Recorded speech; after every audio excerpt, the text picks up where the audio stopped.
মাথাভাঙ্গা ২ নম্বর ব্লকের রুইডাঙ্গায় নির্যাতিতা বিজেপি সংখ্যালঘু মোর্চার সদস্যর বাড়িতে এলেন জাতীয় মহিলা কমিশনের প্রতিনিধি দলের সদস্যরা। এদিন প্রথমে প্রতিনিধি দলের সদস্যরা ঘোকসাডাঙ্গা থানায় যায়। সেখান থেকে রুইডাঙ্গা গ্রামে গিয়ে নির্যাতিতা পরিবারের সদস্যরা অর্থাৎ তার মায়ের সাথে কথা বলেন এবং পাশে থাকার আশ্বাস দিয়েছেন। অভিযোগ, ওই বিজেপি কর্মীকে বিবস্ত্র করে মারধর করে তৃণমূল কর্মীরা বলে দাবি করেন বিজেপি।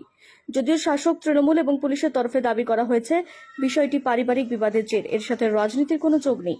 শনিবার কোচবিহারে এসে বিজেপি নেত্রী অগ্নিমিত্রা পাল দাবি করেন মহিলা কর্মীকে মারধর এবং হেনস্থা শুধু মহিলারাই নন, জড়িত ছিলেন পুরুষেরাও। সিবিআই তদন্তের দাবি করে তিনি শাসক দলকে একহাত নিয়েছেন। অন্যদিকে তৃণমূল তাদের দাবিতে অটল। তাদের দাবি, একটি পারিবারিক ঘটনাকে রাজনীতির রং দিতে চাইছে বিজেপি। নির্যাতিতা নিজে বিজেপি সংখ্যালঘু মোর্চার জেলা কমিটির সদস্য। অভিযোগ, মাথাভাঙ্গা রুইডাঙ্গা এলাকায় তিনি মাঠে ছাগল চড়াতে গিয়েছিলেন। সেই সময় তাকে গালিগালাজ করে মারধর করেন কয়েকজন মহিলা, এমনকি তাকে বিবস্ত্র করেও পেটানো হয়। এই নিয়ে ঘোকসাডাঙ্গা থানায় লিখিত অভিযোগ দায়েরের পর 4 জনকে গ্রেফতার করে, পরে আরও 3 জন অর্থাৎ মোট 7 জনকে গ্রেফতার করে পুলিশ। এখনো পুলিশের তদন্ত চলছে। এদিন রুইডাঙ্গায় এসে ঠিক বললেন মহিলা কমিশনের প্রতিনিধি দলের সদস্যরা। শুনুন।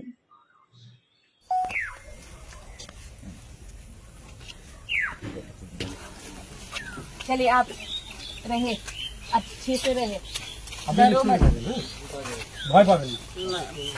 আমি তো ভয় পাই না, আমাকে মাদার করে করবি। আমি তো এখন বয়স হয়ে গেছে, কিচ্ছু হবে না, আপনি ভয় পাবেন না। আমি তো বয়স মারবি। माँ जी आपने बताया ना पुलिस को, ठीक है? आप रोए मत, रोए मत। बहुत बुरा हुआ है आपके साथ, लेकिन आप डरो मत, पुलिस है आपके साथ, ठीक है? ठीक है, कुछ भी हो तो हम भी है, पूरा देश आपके साथ है, ठीक है? चलिए अब रोए मत, रोए मत। जाइए आप आराम कीजिए घर।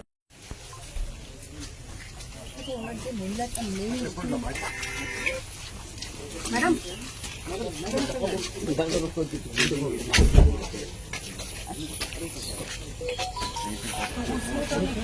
अराउंड 1 किलोमीटर या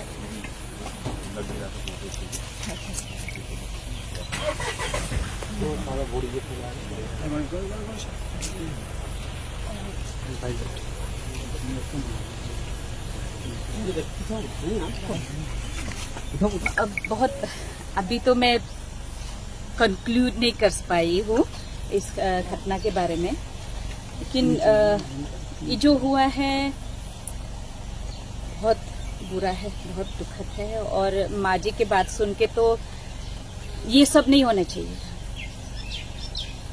ये सब नहीं होना चाहिए। चाहे उन्होंने जो भी एलिगेशन किया है वो हम लोग उसको फिर से ध्यान से देखेंगे, कंक्लूड नहीं करेंगे इसके बारे में कि वो बीजेपी के सपोर्टर हो या कोई भी पार्टी के सपोर्टर हो, क्योंकि हमारा मैंडेट यही है कि बस एक विमेन को टॉर्चर किया गया है, एक विमेन के साथ नाइंसाफ किया गया है, उसके लिए हम आए हैं। चाहे वो विमेन कोई भी पार्टी से हो, वो हमारा प्रायोरिटी कि वो विमेन है, इसलिए हम यहाँ पर आए हैं।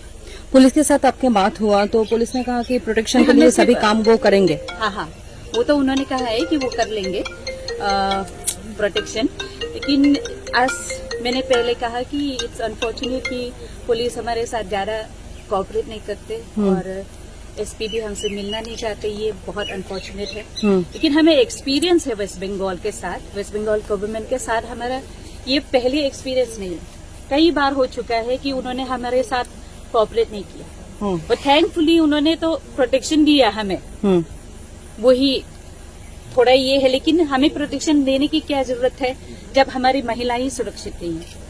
ये बहुत बुरा है। ठीक है, आके के हम लोग बात कर लेंगे। Thank you ma'am. Thank you. আমাকে বললো শান্তি দিবে আমাকে, তখন তো দেখি কি হয়, তদন্ত করবে, শান্তি দিবে। বুড়োকে আমার হাজবেন্ডকে মসজিদে নামাজ পড়তে দিবে, এখন দেখি কেন কি করে।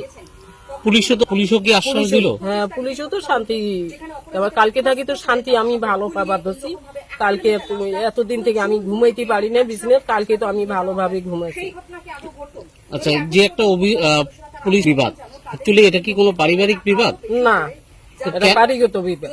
পারিবারিক বিবাদ। তো আপনার মেয়ের সঙ্গে যে করার একটা অভিযোগ, তৃণমূলের ঘর কেন মারধর করলো? কোনো রকম ঝামেলা ছিল আগে? ওই যে আমার মেয়ে সবার কাছে ভোট চাইয়া বেড়াইছি, কোন দলের?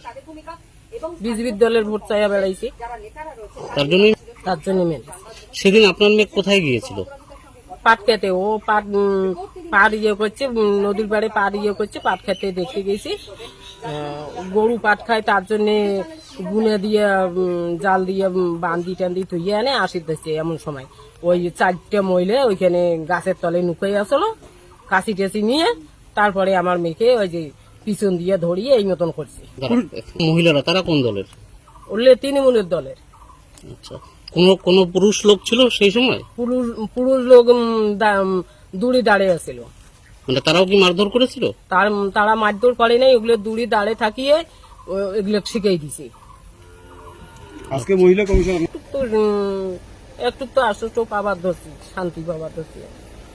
এই মতন শান্তি আমার জীবনে যতদিন থাকবো, আমি ওই এতদিন যদি এই মতন শান্তি থাকে, আমি তো ভালোই লাগবে আমাকে।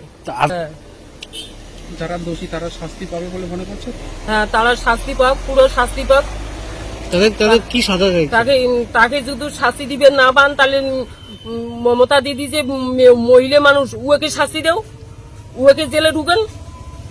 ও তো ওই গুন্ডে পুষিত হচ্ছে, উকে জেলে ঢুকান, মানে তাই মাথা ভাতি নেব।